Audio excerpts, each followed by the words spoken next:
ایک خوبصورت نوجوان لڑکی روزانہ کے لیے یونیورسٹی جاتی تھی۔ اسی یونیورسٹی میں اس کا والد ایک ڈپارٹمنٹ کا انچارج تھا۔ ایک دن چھٹی کے فوراً بعد اچانک بادل گرجنے لگے اور زوردار بارش ہونے لگی۔ ہر کوئی پناہ کی تلاش میں دوڑ رہا تھا۔ سردی کی شدت بڑھنے لگی، آسمان سے گرنے والے اولے لوگوں کے سروں پر برسنے لگے۔ یہ لڑکی بھی یونیورسٹی سے نکلی اور پناہ کی تلاش میں دوڑنے لگی۔ اس کا جسم سردی سے کانپ رہا تھا، لیکن یہ نہیں جانتی تھی کہ اسے پناہ کہاں ملے گی۔ جب بارش تیز ہوئی تو اس نے ایک دروازہ کھٹکھٹایا۔ گھر میں موجود لڑکا باہر نکلا اور اسے اندر لے آیا اور بارش رکنے تک اپنے گھر میں رہنے کی اجازت دے دی۔ دونوں کا آپس میں تعارف ہوا تو معلوم ہوا کہ لڑکا بھی اسی یونیورسٹی میں پڑھتا ہے جہاں وہ خود تعلیم حاصل کر رہی ہے اور اس شہر میں اکیلا رہتا ہے۔ نوجوان نے اسے کمرے میں آرام کرنے کو کہا اور اس کے پاس ہیٹر رکھ دیا اور کہا کہ کمرہ جب گرم ہو جائے گا تو وہ ہیٹر لے جائے گا۔ تھوڑی دیر لڑکی بستر پر بیٹھی کانپتی رہی۔ اچانک اسے نیند آ گئی تو وہ بستر پر گر گئی۔ نوجوان ہیٹر لینے کمرے میں داخل ہوا تو اسے ایک بستر پر سوئی ہوئی لڑکی جنت کے حوروں کی سردار لگی۔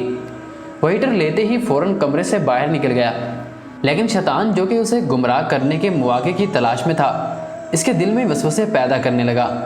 اس کے ذہن میں لڑکی کی تصویر خوبصورت بنا کر دکھانے لگا۔ تھوڑی دیر میں لڑکی کی آنکھ کھل گئی۔ جب اس نے اپنے آپ کو بستر پر لیٹا ہوا پایا تو ہڑبڑا کر اٹھ گئی اور گھبراہٹ کے عالم میں بے تحاشا باہر کی طرف دوڑنے لگی۔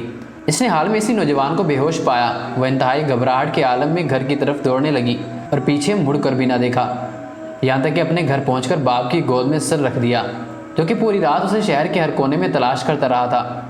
اس نے باپ کو تمام واقعہ سنایا اور اسے قسم کھا کر کہا کہ میں نہیں جانتی، جس وقت میری آنکھ لگی مجھے نہیں معلوم کہ میرے ساتھ کیا کیا گیا۔ اس کا باپ انتہائی غصے کے عالم میں اٹھا اور یونیورسٹی پہنچ گیا اور اس دن غیر حاضر ہونے والے طلبہ کے بارے میں پوچھا تو پتہ لگا کہ ایک لڑکا شہر سے باہر گیا ہے اور ایک بیمار ہے، ہسپتال میں داخل ہے۔ باپ ہسپتال پہنچ گیا تاکہ اس نوجوان کو تلاش کر اس سے اپنی بیٹی کا انتقام لے۔ ہسپتال میں اس کی تلاش کے بعد جب اس کے کمرے میں پہنچا تو اسے اس حالت میں پایا کہ اس کی دونوں ہاتھوں کی انگلیاں پٹیوں سے بندھی ہوئی تھی۔ اس نے ڈاکٹر سے اس مریض کے بارے میں پوچھا تو ڈاکٹر نے بتایا جب یہ ہمارے پاس لایا گیا تو اس کے دونوں ہاتھ جلے ہوئے تھے۔